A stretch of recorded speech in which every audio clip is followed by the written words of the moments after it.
Well, thanks for visiting us here at arklatex I'm meteorologist Josh Morses with your Saturday evening forecast update, and a pretty big weather change for us has played out during the day today. We did start out a lot of areas in the 30s this morning. It was a very cold Saturday morning. The clouds came rolling in, and now we have a warm front that's passing across the region. So that is going to lead to a warming trend here as we continue through the weekend, and warm air sticking around for much of next week as well. But so are the clouds. That will kind of be a way of life here in the upcoming days. And if you've stepped out there anytime at point here in the last few hours today, you've noticed that south wind is pretty breezy as well, and that's because of that warm front that is lifting across the region here at the moment. So look at what's going on at the moment. Just a lot of cloud cover. We don't have any rain here for the time being, but it is possible we could see some rain develop along the I-30 corridor here at some point tonight. I will show you that in just a moment. But that's a look at your temperatures. If you do have any Saturday evening plans, it feels pretty nice outside, as we do have temperatures currently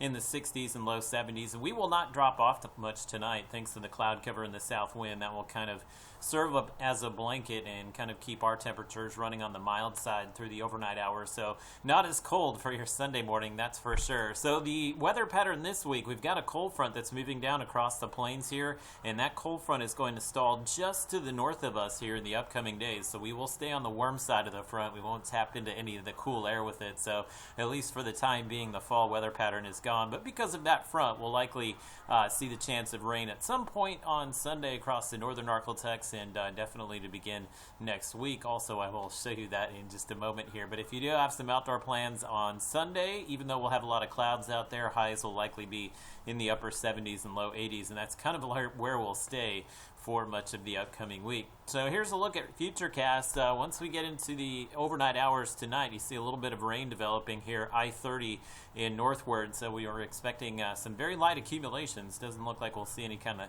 thunderstorm activity get going, but that's likely where the rain will be confined tonight, as well as if we do see any rain on Sunday. So if you have any outdoor plans, it won't be enough rain to kind of force you inside for any extended period of time. So don't be too concerned about rain out there, as we'll just be looking at some light accumulations late Sunday into early Monday. And you see on Monday, cold front will actually push a little bit further south. So I have bumped up the rain chances a little bit early next week, but I think the theme for most of us next week will continue to be the clouds as well. And just kind of slight to scattered rain chances each day. Really can't find anything higher than 20% through Thursday. Notice the broken record weather pattern here, as we'll have lows in the 60s, daytime highs in the upper 70s and low 80s. And there is a stronger cold front, it looks like, on the way. If you're looking for that fall air to return, it is possible that's on the way, perhaps by Friday and into next weekend, but there's a little timing uncertainty with the forecast models. But we do think at some point late in the week or next weekend, we may see our next fall-like cool down make its way in.